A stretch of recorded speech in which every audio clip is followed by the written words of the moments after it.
विनायक सावरकर शुरू में अंग्रेज़ों के खिलाफ ज़रूर लड़े, पर शायद अंडमान जेल की अमानुष सज़ा के कारण उन्होंने अंग्रेज़ों को कई माफ़ीनामे लिखे और कहा, मेरी रिहाई मुझे एक नया जन्म देगी और मेरे दिल को इतना छुएगी कि मैं निजी 1948 की गांधी हत्या के मामले में उन पर भी मुकदमा चला। खून का सूत्रधार कहे जाने वाले सावरकर तकनीकी तौर पर छोड़ दिए गए।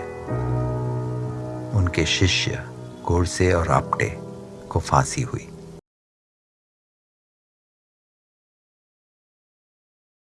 लेकिन देश जब आजादी की लड़ाई लड़ रहा था, लोग कुर्बानियां दे रहे थे, लाठी डंडे खा रहे थे, गांधी जी के कहने पर सत्याग्रह कर रहे थे और अपना सर्वस्व लुटा रहे थे, तब सावरकर ने एक भी आंदोलन में हिस्सा नहीं लिया, एक भी लाठी डंडा नहीं खाया और एक बार भी जेल नहीं गए। तो क्या ऐसे व्यक्ति को भारत रत्न मिलना चाहिए?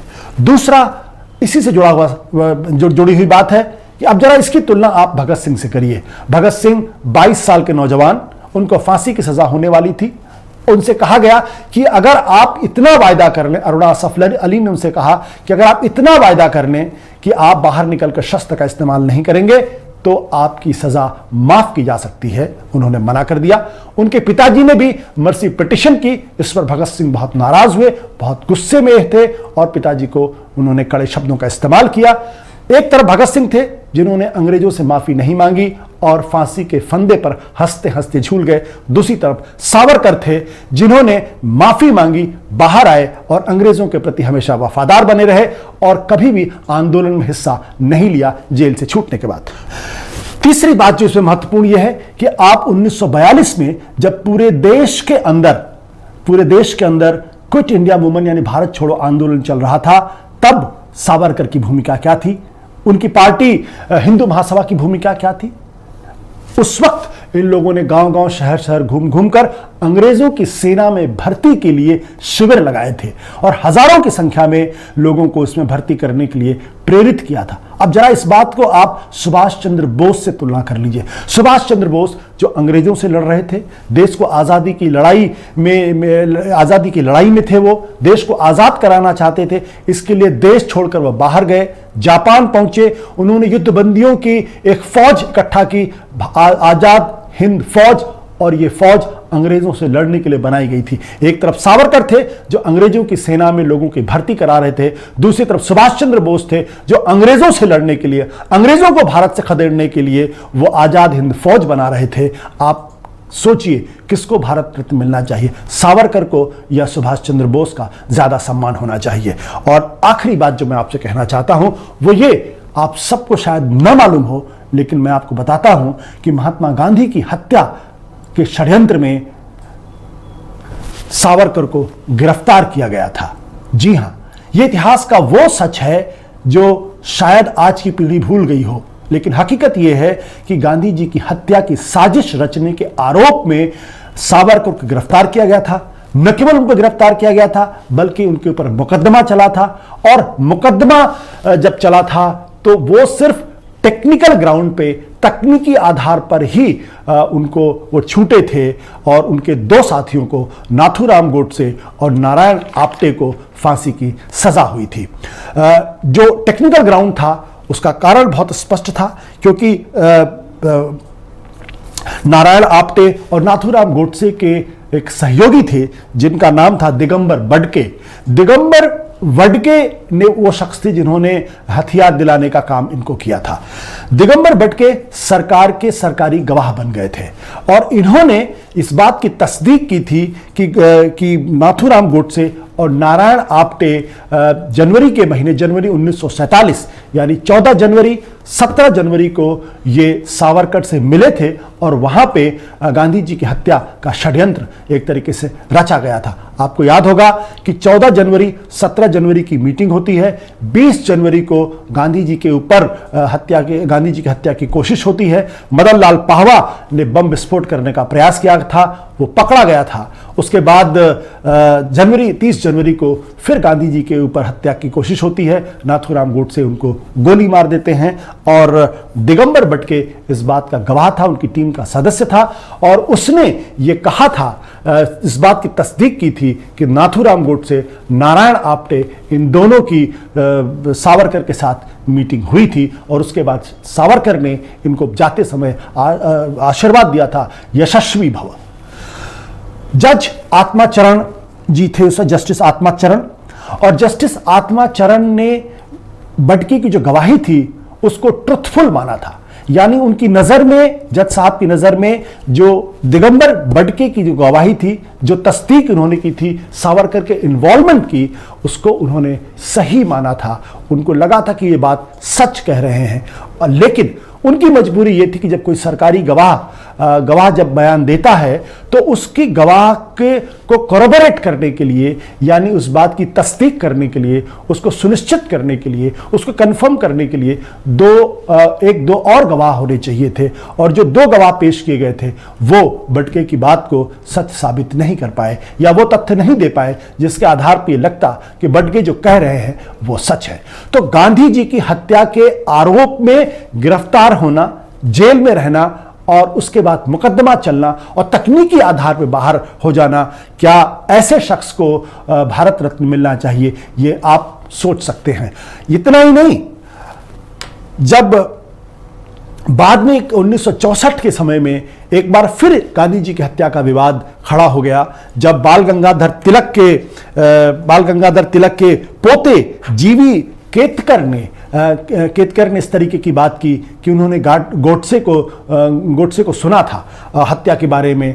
तब एक बार फिर देश के अंदर विवाद पैदा हुआ और उस विवाद के तहत पूरे मामले के इन्वेस्टिगेशन करने के लिए कपूर कमीशन बना था और उस कपूर कमीशन ने 1969 यानी 1969 में जो अपनी रिपोर्ट दी थी, उस रिपोर्ट में उन्होंने कहा था कि सावरकर का हाथ गांधी जी की हत्या में था, वो षड्यंत्र में शामिल थे।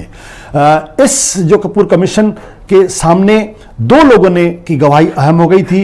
एक गजानन विष्णु दामले वो शख्स थे जो सावरकर के सचिव थे और दूसरे थे अप्पा रामचंद्र उनके बॉडीगार्ड थे।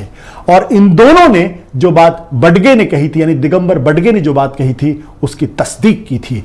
जब जस्टिस आत्माचरण के पास ये दोनों गवाही उपलब्ध नहीं थी, जिसकी वजह से वो बडगे की बात को सच मानते हुए भी सावरकर को उन्होंने बरी कर दिया था। लेकिन कपूर कमीशन में बडगे की गवाही उपलब्ध थी।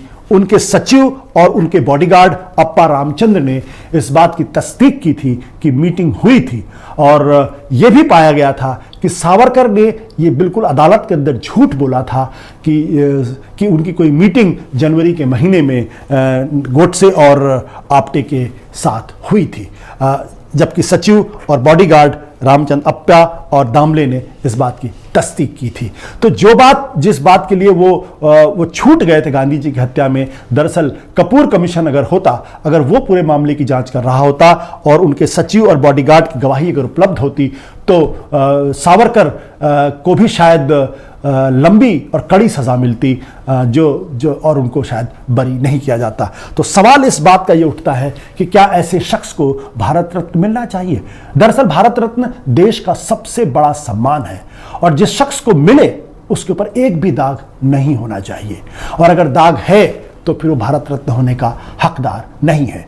दरअसल सावरकर को लेकर जो प्रेम है हिंदुत्ववादियों के मन में या संघ परिवार के मन में, उसका एक प्रमुख कारण यह है कि सावरकर हिंदुत्व शब्द और हिंदुत्व की जो विचारधारा है उसके बुनियादी तौर पर उसके प्रतिपादक थे। उन्होंने ही पूरा सिद्धांत दिया था जो बाद में आगे चलकर आरएसएस की विचारधारा का मूल बिंदु बना। उसकी जो ठोस नींव थी वो दरअसल सावरकर ने डाली थी। हालांकि सावरकर हिंदू महासभा से थे और कभी भी वो आरएसएस के साथ नहीं जुड़े हुए थे। इसलिए रहकर चाहे अटल बिहारी वाजपेयी की सरकार हो, चाहे नरेंद्र मोदी की सरकार हो, चाहे तमाम हिंदुत्ववादी हो, वो सावरकर को बहुत ऊंचाई पर रखने का प्रयास करते हैं और बार बार ये कहते हैं कि जितना अत्याचार सावरकर के साथ हुआ उनको कोल्हू में पेरा गया।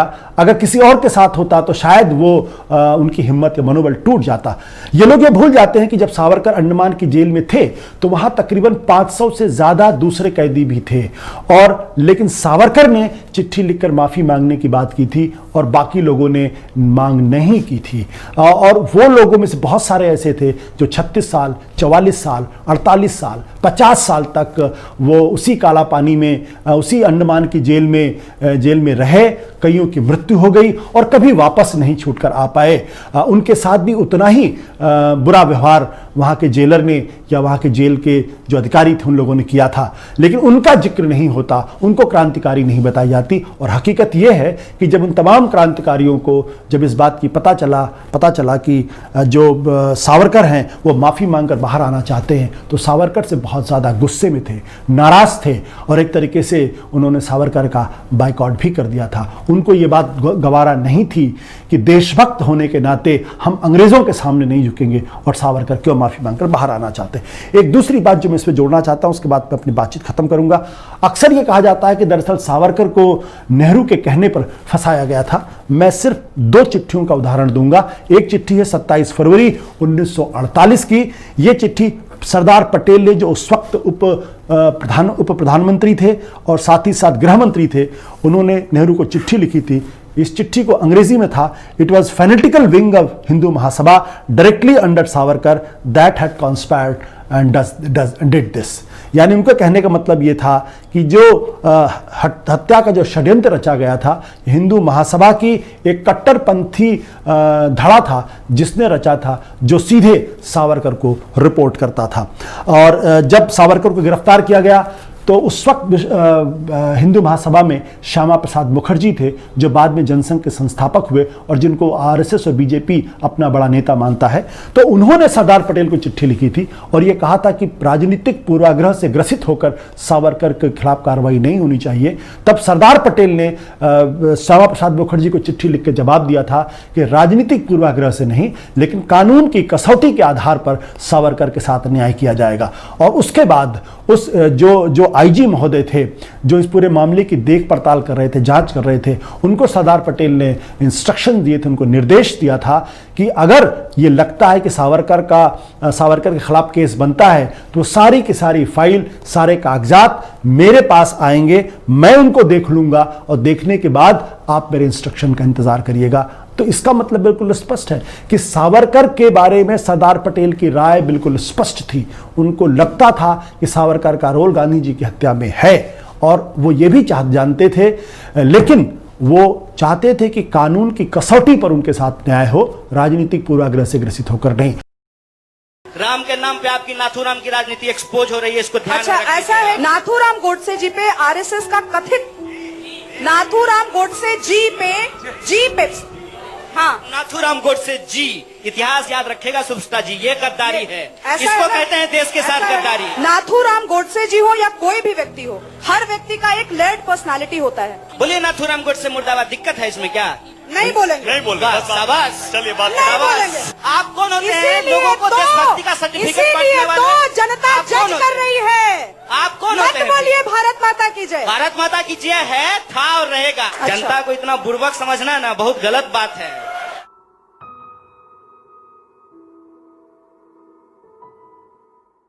तो शांति से जरा थोड़ी देर बैठिए और सोचिए, अगर हम करें तो करें क्या, बोले तो बोले क्या। बोलो जय हिंदू राष्ट्र, जय हिंदू राष्ट्र, जय हिंदू राष्ट्र, जय हिंदू राष्ट्र।